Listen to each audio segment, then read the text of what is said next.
And people were asking, will companies be charged and or need to fund participation in joint surveillance assessments? It's a good question. That is a very good question. Let's see. You would think because DIBCAC's conducting them and DIBCAC assessments are usually free, that they would be free. Right. If the government shows up to assess you via DIBCAC, you don't pay money for that. You pay in your time, right? Maybe your stress level, but you don't get charged money for that. This is a joint surveillance assessment that is being conducted jointly with DIBCAC assessors and with C3PAOs coming to assess you.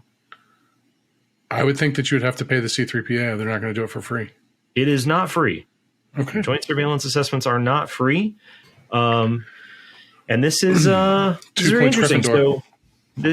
So we've heard that these joint surveillance, I mean, you'll hear this every time. Anytime anybody from DoD is talking about what's going on with rulemaking, they'll say that in the meantime, you should sign up for a joint surveillance assessment, because their hope is that if you get a joint surveillance assessment, that when the rule is done, you will be grandfathered into the certification timeline, and you won't have to get your clock for recertification won't start until then. So you get this bonus time.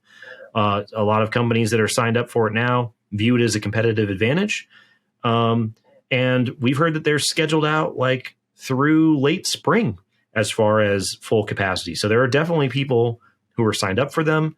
I don't know if they've said on the town hall, maybe they will next month, how many have happened, but I know it's a non-zero number, my favorite phrase. There have been multiple companies that have gone through joint surveillance assessments. As of last month's town hall, I think it was at 7. 7, yeah, which is, think about where I always do this. I'm like, think about where we were in March of last year, right?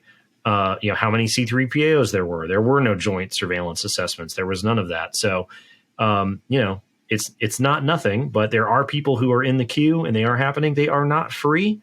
We have heard various quotes out there for how much assessments might cost. If you go back to the summer of last year and or testimony in front of the House Armed Services Committee, which we'll get to in a later segment, you would have heard that assessments are going to cost 6 figures. The cost of the assessment is 6 figures. We've heard assessments cost $50,000. So the various assessments sort of run the gamut. I have not heard of a joint surveillance assessment costing anywhere close to 6 figures, but I don't know if they've actually put out what the going rate for a joint surveillance assessment is, but they are not free. You do have to pay for those.